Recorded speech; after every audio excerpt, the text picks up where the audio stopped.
I'm so thankful to conclude this study through Ruth. I'm sure it's been a unique exercise for all of us. We're usually not doing historical books in a sermon format like this. There are lots of reasons why that is the case. I've thought to myself many times, why are we studying this book? And I don't mean that I've asked that cynically, saying, ugh, why are we studying this lame book? It's so pointless. Let's just talk about Jesus already. No, I'm saying I asked that question, why are we studying this book, for every book that we study together. And I think it's about identifying a goal and the best way to appreciate the study that we're doing together. So, how would you answer that question? Why are we studying this book? I forgot to ask at the beginning. Is it possible to open up, like I did last time, their responses in the chat so that I can see what they say? Is it possible to do that? I'm sorry to ask this right now. Why are we studying this book? Okay, Tommy, text me your answer. Just kidding. Well, I mean, you could do that if you want. But I think, well, just I guess for the show to go on, let's. I have other questions, whatever. So why are we studying this book? Well, usually one of the best ways of answering that question is by answering another question first. How does this book connect to the rest of the Bible? That kind of, like if you answer that question, that basically answers this question automatically. So last week, one of my favorite things that Tommy said is something that might surprise you, might surprise him, because he probably doesn't even remember saying it, or it might feel like some innocuous thing that he said. But Tommy said, either in his opening prayer or his introduction, we don't just have a bunch of random stories in the Bible. That's what he said. We don't have just a bunch of random stories. I wrote it down in my notebook because I really like that he said that. And that's exactly right. Tommy also said that these stories are all connected. I don't remember the exact quote on that one, but that's basically what he said. That was in the introduction of what he was saying last week. And maybe that's what we felt sometimes when we're studying books like Joshua and Judges, like we've done in the Sunday gathering with the rest of the congregation. What are all these stories about? What's the deal with these stories about conquering Canaan? Why do I care about how many acres of land the tribe of Asher got in the Promised Land? What's the deal with the book of Judges and all these rated R stories? So let me just say, I understand if sometimes it feels like or seems like these stories are disconnected, and kind of hard to follow and kind of hard to connect to the other stuff that we've learned. So let's think. How have we seen the story of Ruth connected to other stories in the Bible, especially after reading this chapter just now? Are there any things that stand out to you as, oh, that's related to this other stuff in the Bible that I know about, that we've learned about? Maybe you've heard some other people preaching through this series make these connections. But what are some of those things that we see from this book are connected to the other parts of the Bible? Because that will help us understand, how do I appreciate this book? Because one of the ways you appreciate the book is seeing how it connects to the rest of the Bible. Okay, I don't know if we got the chat thing yet, so let me just assume that we don't and continue here. So, first of all, we know around what time period this happened. This happened during, it says in the very first verse, in the days the judges ruled. So the author of this book is saying during that time of the judges. Now that's pretty crazy, considering that was a time of rampant idolatry and apostasy, people disconnecting themselves from the God of Israel. I'm done with him. And this story takes place in one of the worst periods of time, one of the most infamous, notorious periods of time in Israel's history. But here you have a story filled with people who have very strong faith in God and trust him to provide. It's, in a certain sense, even in the worst generations, these people are saying, like what Joshua said, me and my house, we will serve Yahweh. We will not abandon the God of Israel. We will trust him. Now, here's the other thing. All of this is taking place in Bethlehem. Now, you probably already know, spoiler alert, that's the hometown of David. And you probably also already know spoiler alert, that's the birthplace of the Messiah, Jesus. Now, here's another thing that might slip under the radar. So, although the author and the dating of this book are basically unknown, most scholars believe this book, Ruth, was written while David was reigning as king or after he had already reigned as king.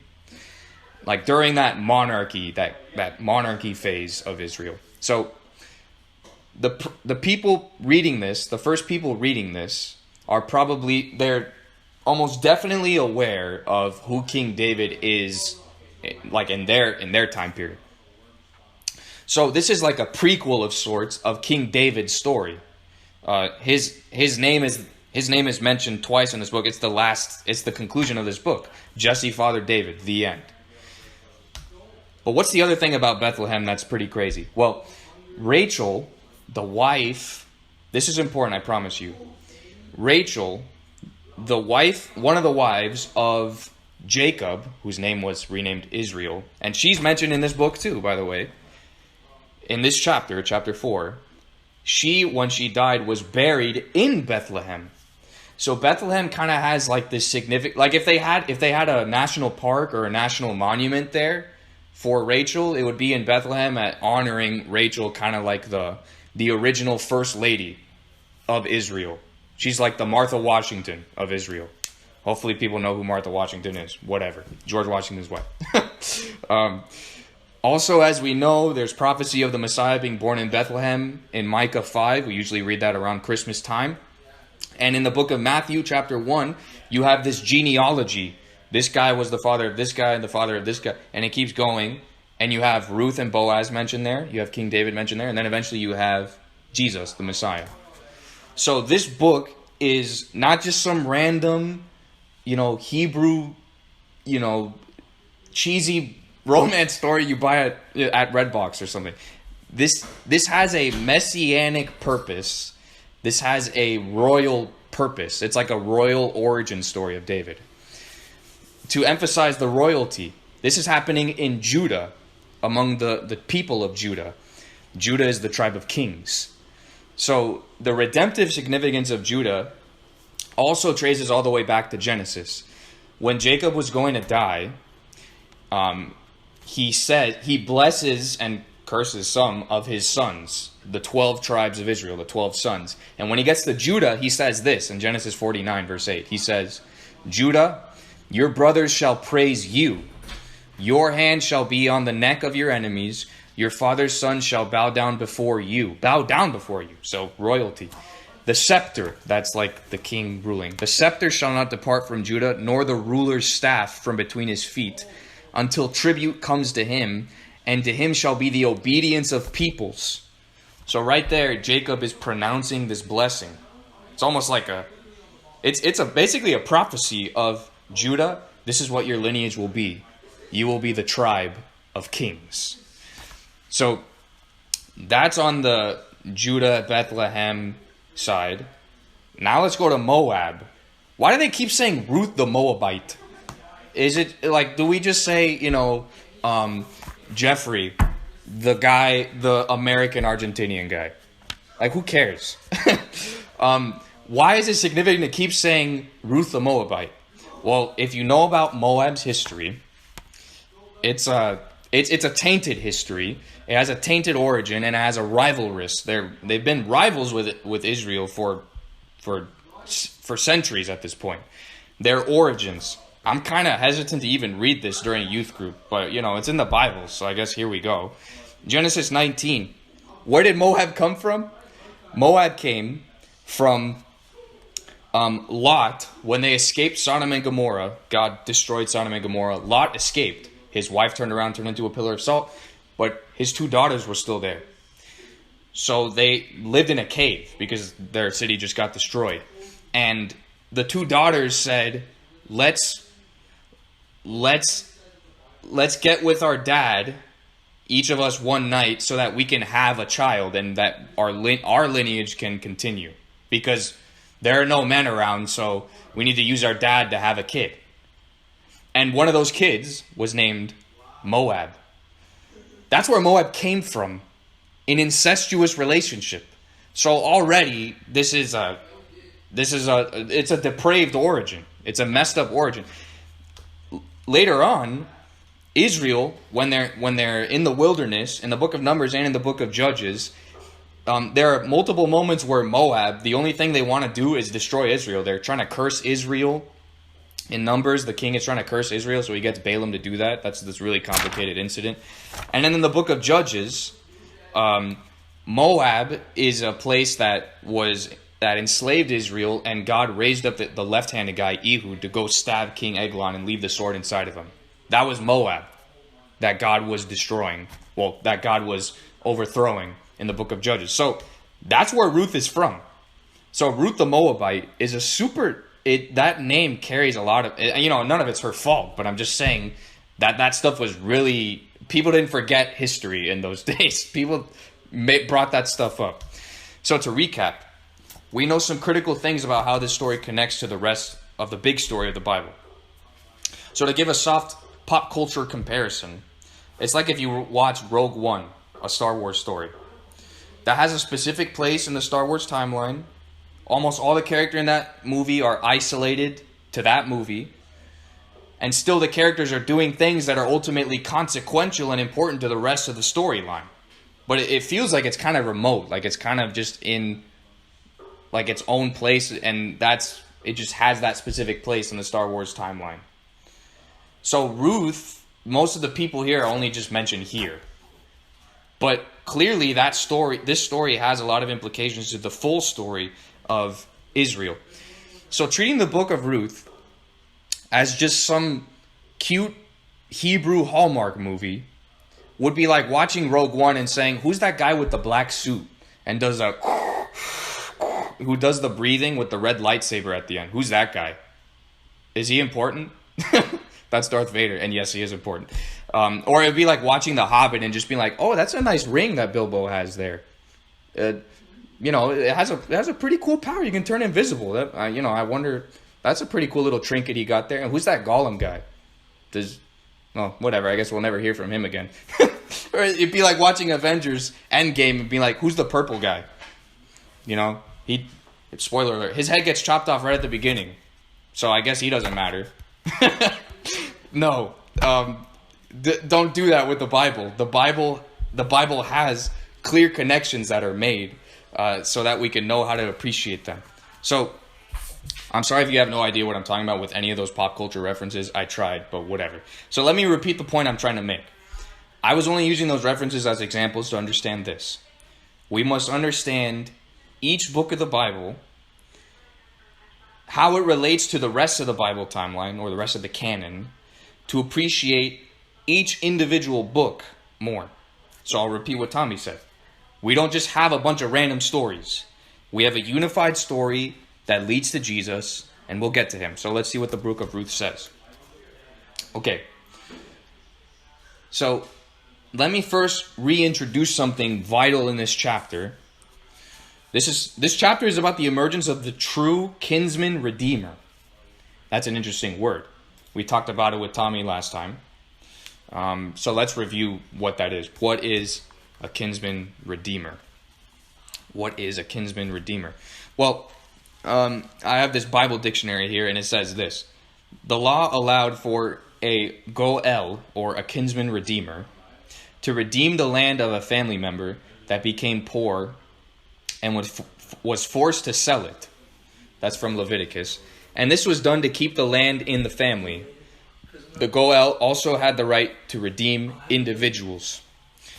God putting this kinsman redeemer clause in the law reveals that he cares about the land as well as the legacy. He cares about the place, the possessions, as well as the people. So keep that in mind. The Redeemer redeems not only the place, but the persons and their heritage. Now, I don't want to get into the weeds of what in the world is going on here. Why are they at a gate? What's this sandal gimmick that they're doing? But I do want to note a few things about these details because they're put there for a reason.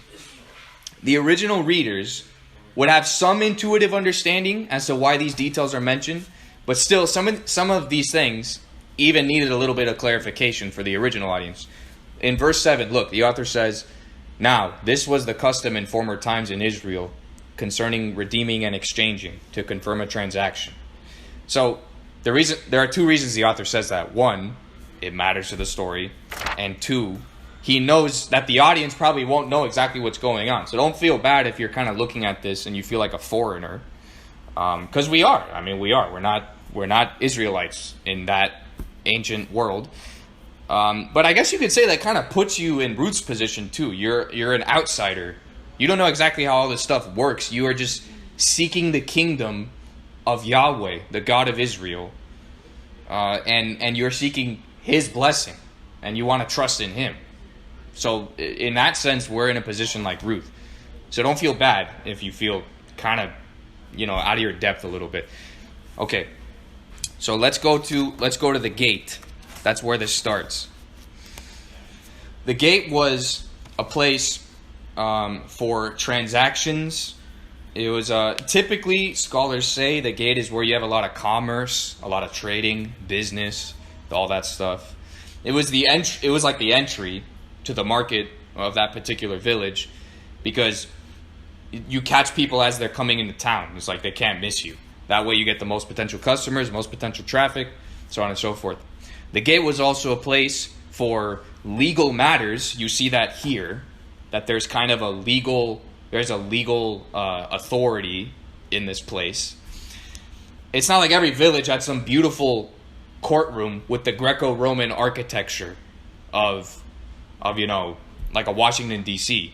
So the gate of a town was an organic place for a bunch of witnesses to congregate and to confirm or just be witnesses to transactions and even contracts and things like that. So this is the author telling us that Boaz is seeking to sort this out the right way. He says in chapter 3, like what Tommy preached. He says, "There is another one who has the right to marry you, Ruth. So we need to sort that out first." He didn't just go quickly marry Ruth in the night. They didn't just run away right off into the sunset after they eloped. Okay, no, he said, "I would love to marry you." Now, I'm paraphrasing. "I would love to marry you, but there's someone else that has the right to redeem the land and take your hand in marriage. But don't worry. You stay put. I'll take care of it first thing tomorrow morning." Now, as lovely and as romantic this story is, and I mean, honestly, that is one of the reasons I love it. Boaz and Ruth are clearly not just in this whole thing for themselves. They are not just looking to their own interests. Even their marriage is not just for them. Now, we might think marriage is just about those two people getting married. At least that's what the world wants to tell us. It's about those people getting married at that time. And, if they change their minds, I guess that kind of changes the way the marriage works. That's what the world says. So let's see this. Marriage is about a lot more than only those two people. That is still the case. Look at Ruth in this story. She's thinking of Naomi. She's seeking refuge and blessing of the God of Israel. She is seeking to have children. She's thinking of how this whole thing is going to help all those around her and what she can do by being a mother and being a wife. Whether she becomes a mother or wife or not, those are her commitments. Those were her commitments even before Boaz entered the picture. She's thinking of Naomi. She's seeking to obey and trust in the God of Israel. That has always been her commitment since chapter 1. And look at Boaz. Boaz is not just thinking of himself either. He's thinking of Naomi's restoration. He's thinking of Elimelech's lineage. He's seeking to bless Ruth by being a provider, by being a husband and a father, and being a husband and a father like Yahweh. Being a provider like Yahweh is for us, our Heavenly Father. He's also a man of purity. He doesn't want to forsake the law of God. He's going to do this according to God's law. He's an upright man. He wants to be obedient to God's law. Those are his commitments. And again, I will say, he was committed to those things, mostly those things, even before this marriage thing was on the table with Ruth. That's how he was living. And that's why Boaz has the resolve right here, the night before, saying, I'm going to the gate, so that all may see it, and it would be officially declared to everyone, I have redeemed Ruth and Naomi. I have redeemed the land and the dead lineage of Elimelech. Then and only then I will be able to say with a clear conscience, it is finished, paid in full. So let's go to the gate. At the gate, we see a dialogue between two kinds of people. We have this anonymous guy who doesn't even get named in the account. I've heard other preachers call him Mr. So-and-so. And we have Boaz. Let's review how they talk through the situation. Okay, so I'm going to kind of go verse by verse here and give little explanations in between. Verse 1. Now Boaz had gone up to the gate, sat down there. We already discussed why they're at the gate. And behold, the Redeemer of whom Boaz had spoken came by. So Boaz said, turn aside, friend, sit down here. That when he says friend, that's kind of where the preachers say, that's where he says Mr. So-and-so. Oh, come over here, guy. Hey, bro, come over here. Like, he's just saying, yeah, hey, chap, dude. And he turns aside and sits down. And he took 10 men of elders of the city and said, sit down here. Okay, we established why they're at the gate. Also, notice how Boaz takes 10 men of the elders of the city. You see that? So why is he doing that? Boaz is making sure this goes on record. He's doing it all the right way. He's making sure all the right, all of it is clear, all of it is pure, all of it is for God.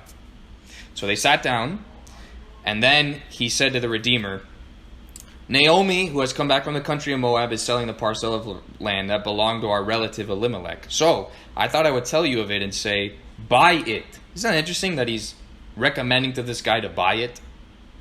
Well, let's continue. Buy it in the presence of those sitting here and in the presence of the elders of my people. If you will redeem it, redeem it. But if you will not, tell me that I may know that there's no one besides you to redeem it.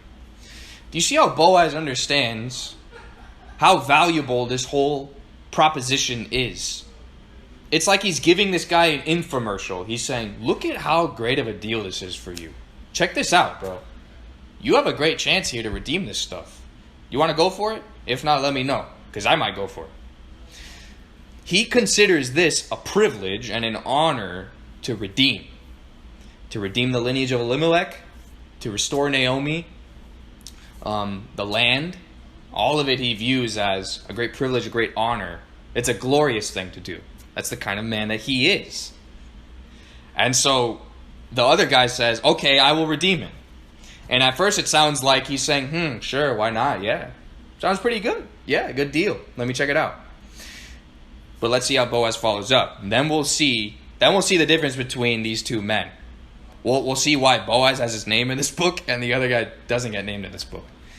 And then Boaz said, the day you buy the field from the hand of Naomi, you also require Ruth the Moabite. Look at how he describes Ruth. The Moabite, the widow of the dead. Ugh. In order to perpetuate the name of the dead in his inheritance. So Boaz is saying, my friend, are you sure about that? Because look at what else comes with this deal. A widow of the dead. And the name of the dead in Elimelech's inheritance. Are you sure you want this? Verse 6. Then the Redeemer says, I cannot redeem it for myself. And this is key. Lest I impair my own inheritance. Take my right of redemption for yourself. I cannot redeem it. Now, this was the custom in former times in Israel concerning the redeeming and exchanging to confirm a transaction. So the guy takes away his sandal. So he backed out. That's what removing the sandal symbolizes. It's like you physically withdraw your sandal to show, I'm withdrawing. So now we see the difference between Boaz and this guy. This guy says, these are his own words. I don't want to impair my own inheritance. I like having my stuff. I like living for myself. I don't want to mess it up with the baggage of redeeming. There's too much cost. Too much death. Aren't you glad Jesus didn't look at us and say that? And say, those people are a lost cause. Don't bother with them, Father. I'm not going to waste my time and resources on them. Those people are as good as dead. Let them die. Just forget about them. We would have no hope if that were Jesus' attitude toward us. We are all as good as dead outside of Christ. And there is no one willing or even able amongst us, humans, mere humans, to redeem us from this sin and death to which we are all enslaved outside of Christ. That's why Paul asks this question in Romans 7, who will deliver me from this body of death? Should we cut this guy some slack, though? This Mr. So-and-so guy. How is he supposed to know that the line of King David and King Jesus was up for grabs here? I'll let you decide for yourself if we should cut him some slack. But don't think for too long, because I want to focus more on the other man in the situation. Let's focus on Boaz's attitude. Does he see the value in what he's doing? Look at what he says after he realizes, okay, now it's my right to redeem. Look at what he says in verse 9. You are witnesses this day. Usually people don't say that when they're ashamed or salty about something. Usually they don't, want to announce it to a bunch of people. You are witnesses this day that I have bought from the hand of Naomi all that belonged to Elimelech and all that belonged to Chilion and to Mahlon. Also Ruth the Moabite, the widow of Mahlon, I have bought to be my wife, to perpetuate the name of the dead in his inheritance, that the name of the dead may not be cut off from among his brothers and from the gate of his native place. You are witnesses this day. Look at how excited he is to announce all this stuff. He's saying this and this and this. This is the stuff I have redeemed. And he says, since you guys are all witnesses of this, let everyone in Bethlehem know I've redeemed Elimelech's legacy. I've redeemed Naomi. I've redeemed Ruth. I will perpetuate the name of the dead in this inheritance. Why is Boaz so excited? Why did he do all this? Remember that I've said before in other sermons, when people in the Bible use phrases like, so that, or in order to, that is the person revealing why they did something or why someone is doing something. It reveals purpose, intention, motive, and so on. So, look at how Boaz answers that question. Why are you doing this, Boaz? And then here's his answer. Look at what he says in verse 10. So that the name of the dead may not be cut off from among his brothers. He also says the same thing in the initial offer to the guy, the first kinsman redeemer guy. Verse 5. He says, do this in order to perpetuate the name of the dead in his inheritance. Now think about it. This book starts with Naomi saying, I've experienced bitter providence from God. So call me bitter, don't call me Naomi. Because I'm as good as dead. My 2 dead sons, my dead husband, my daughters-in-law, Ruth and Orpah, will all be forgotten in Elimelech's dead lineage. We'll live the rest of our short lives in Bethlehem. We'll die, and we'll just fade into oblivion. Naomi and Ruth could have easily been overlooked as a lost cause, as good as dead, as I said. But Boaz, in the eyes of Boaz, his eyes sparkle at the sight of this. He's thinking to himself, Lord, could it be that I could redeem this dead land and this dead people, this dead lineage? I will give Ruth, the Moabitess, the widow of the dead, a new name in the royal tribe of Judah. I will give Ruth a new name among the living in Israel's book of life. I will pay whatever it costs. I will do whatever it takes to be the Redeemer. And that's why Paul answers that question that I was saying earlier. Who will deliver me from this body of death? What's Paul's answer? Thanks be to God through Jesus Christ, our Lord. Or you could say, our kinsman redeemer. So then after Boaz completes the negotiations to acquire the right to redeem, that's important. You have to have the right to redeem. He expresses his desire and his celebration to redeem. It's not just about having the right. Because the other guy had the right but had zero desire to get to put himself on the line for this thing. No desire. So Boaz had to get the right because he most certainly had the desire to do this. And that's why he says, now you are all witnesses. I've done it. It is finished. Paid in full. I've become the kinsman redeemer. Now, check out this endorsement from the elders. These are pretty strong words of affirmation and privilege for Boaz. Check this out. This is for Ruth. This is for Boaz, Ruth, and their offspring. That's, presumably to come. Verse 11. All the people who were at the gate and the elders said, we are witnesses. May Yahweh make the woman who is coming into your house like Rachel and Leah, who together built up the house of Israel.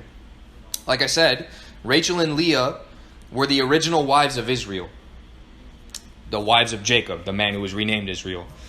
So these elders are saying, may Ruth, the foreign widow, the widow of the dead, become like the first ladies of Israel. May God build up Israel through Boaz's children with Ruth. She's no longer a widow of the dead. She'll be a wife and a mother of life, of redemption, of royalty. If that's not redemption, I don't know what is. And then in verse 11 they say, may you act worthily in Ephrathah and be renowned in Bethlehem. There's more. There's even more affirmation and blessing from this for that they're saying to Boaz here. May you, Boaz, act worthily. Up until this point, do you think Boaz acted worthily? I hope our answer is a categoric yes. There should be no question in our minds. This Redeemer is worthy and upright. He deserves all the fame, all the compliments coming to him for all of this. If he doesn't deserve some praise for this, again, I don't know who does. Also, notice how they mentioned Bethlehem, Ephrathah. That's the place where they buried Rachel. Remember I said it at the very beginning. So it has significance to Israel's roots. And the people there are recognizing that too. May she be like Rachel and Leah. Rachel was buried in Bethlehem. So look at how important history and lineage and legacy was to these people. That's why they thought it was such a glorious thing what Boaz was doing. They weren't saying, wow, what a cute couple. I mean, that's probably true too. Like, I'm not going to pretend like I don't care about that stuff. But look at how how much broader the scope is of how glorious they think this is. Marriage and family were not just about having someone to binge watch Netflix with you.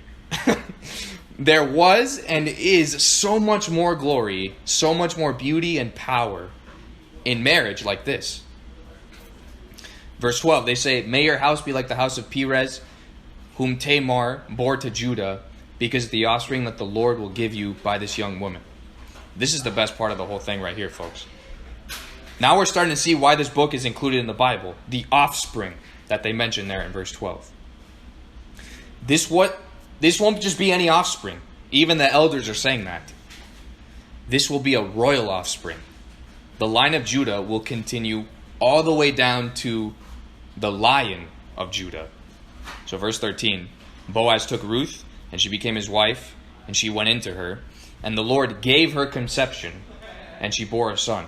You see how quickly we move to her having a son? It's emphasizing how important that offspring is. So quick side note. From this verse, we can conclude every human life is a gift from God. Every conception is a gift from God. It's like this book has already said. It's not like this book has said Ruth was barren. She couldn't have children. She was like Sarah. So God had to do a miracle because she was super old and couldn't have kids. No, the text does not indicate that Ruth or Boaz were incapable of having this child. They were not infertile as a couple. If that were the case, I think we have ample precedent for assuming that the author would have included that if that were the case, because the Bible has plenty of stories before and after this that give us that detail when it is the case. So, what is that saying? It's saying that even the regular, ordinary, I'm putting in quotation marks, or natural conceptions are gifts from God. God isn't just sometimes doing cool stuff in the stories of the Bible. And it's like, no, okay, now those times are past. No, that's not the case. All of us are here today because God gave us to our parents. That's what that phrase tells us. Okay, so that's the end of that side note. Back to the main track. This book is pointing to something extraordinary about this otherwise ordinary, in quotation marks, conception. You already see it foreshadowed a bit in the elders. Remember what they said. May your house be like the house of Perez, the house of Perez whom Tamar bore to Judah. Judah is the line of kings, remember, because of the offspring that the Lord will give you. Remember, we don't just have random stories. There is great significance to these names and these stories that they're mentioning. They're not just throwing random people's names out. There's significance to these names. And we understand them when we harmonize the Bible. When you hear Judah, think of royalty. Because Jacob, also known as Israel, pronounced that blessing. Your brother shall praise you. Your sons shall bow down before you. The scepter shall not depart from Judah. All peoples will obey him. That's what's said of the tribe of Judah. And that's what this offspring will be in the tribe of Judah. So this ordinary baby of this Moabite woman that came out of nowhere is actually quite extraordinary. And the women around Naomi also recognize this too. Everyone's on the hype train of this baby. And for a good reason. Look at verse 14. The women say to Naomi, Blessed be Yahweh, who has not left you this day without a redeemer. And may his name be renowned in Israel. He shall be to you a restorer of life and a nourisher of your old age. For your daughter-in-law who loves you is more to you than 7 sons. Who is worth more to you than 7 sons has given birth to him. You see, the women say it too. Even in this story, where you feel like this is just happening in some farm village, like, you know, it's a cute little Hallmark movie. No. Everyone in this story is emphasizing how historically significant this baby is going to be right here at the end. And they're emphasizing what God is going to provide through this offspring. Could this offspring be, that offspring that's mentioned in Genesis 3? The offspring that will bruise the head of the serpent that God promised. Now, another thing about what these women said. The Hebrew language scholars point out there's something really interesting here going on in verses 14 and 15 that we can't really see in English that well. So the Hebrew scholars say all of these pronouns, when they say his name be renowned, he shall be to you the restorer of life, you might, like me, first think, oh, they're talking about Boaz. Boaz's name be renowned in Israel. Boaz's name be the restorer of life and the nourisher of your old age. Actually, the Hebrew scholars say those pronouns are talking about the baby on Naomi's lap, not Boaz. They're calling the offspring of the kinsman redeemer the real or the greater kinsman redeemer in this case. Now, that's not like they're just roasting Boaz, like, oh, your husband, forget him. It's not. They're not doing that, or Ruth's husband.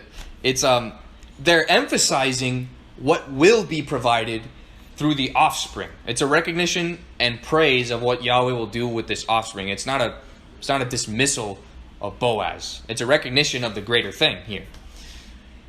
So then, verse 16, Naomi took the child, laid him on her lap, and became his nurse. And the women of the neighborhood gave him a name, saying, a son has been born to Naomi, so they named him Obed. He was the father of Jesse, the father of David. That's right. If it wasn't spoiled already. Ruth is the great-grandmother of King David, and therefore the great-great-whatever grandmother of King Jesus, the Messiah. And this story tells us the kind of Redeemer we have in Jesus, and the type of king this son of David, Jesus, is. So like Boaz, and even greater, Jesus' redemption reverses the curse of death.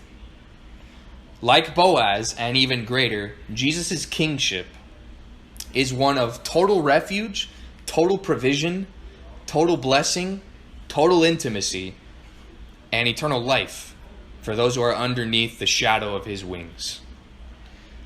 Not only does he redeem, not he being Jesus, not only does Jesus redeem us from death, he also comes and cleanses us from our damned heritage and gives us a new name and brings us into his house. That's what Boaz did here in this small way. And that's what Jesus does on the eternal scale of time. So Boaz didn't just say to Ruth, okay, fine, I'll pay for your, little sobby charity commercial, but don't bother anymore. Just go live in my second house. I'll send food and money. You'll have clothes. But we're not we're not friends or anything. We're not close. No. Boaz takes these widows of death and brings them into his very household to make them mothers of life, mothers of royalty. And in Ruth's case, he brings her into his very bed. Look at the loving commitment on the part of Boaz. Look at how intimate this redemption is, the extent to which Boaz goes to redeem. Boaz's fulfillment of these legal obligations is motivated because of his love for Ruth and his love for God. And Jesus' obedience to the Father, even greater, is not just so that he can say, okay, people, I paid for your debt of sin. Now stop bothering me. Leave me alone in heaven. No. He brings us into his very home, his very family, because he loves his Father and he loves us. And to be even more precise, he brings his home down to earth with us. He makes his home with us on earth. John 3:16. For God so loved the world that he gave his only Son, that whoever believes in him should not perish but have eternal life. He did it because he already loved. John 14, verses 18 through 23.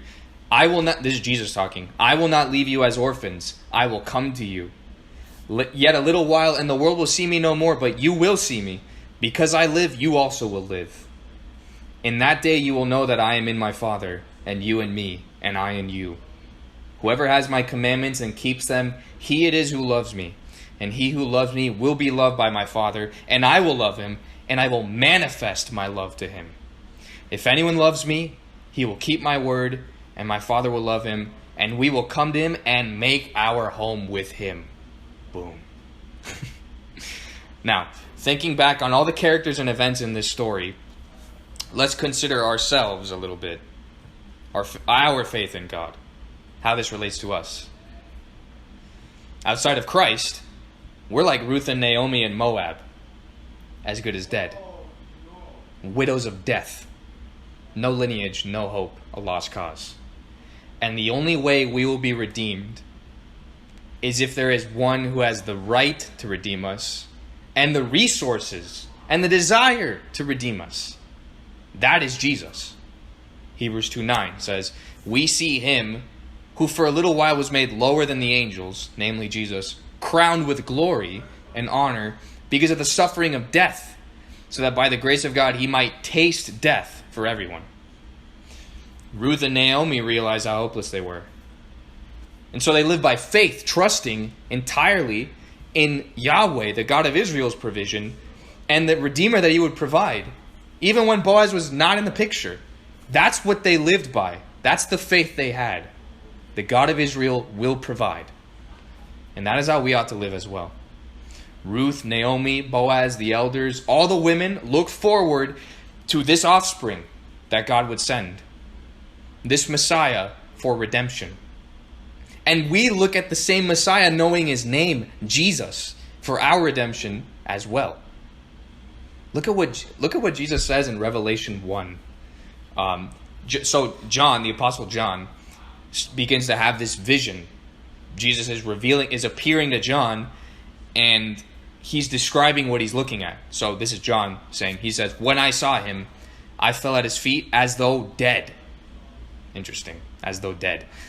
But Jesus laid his right hand on me, saying, fear not, I am the first and the last, and the living one. I died, and behold, I am alive forevermore, and I have the keys of death and Hades.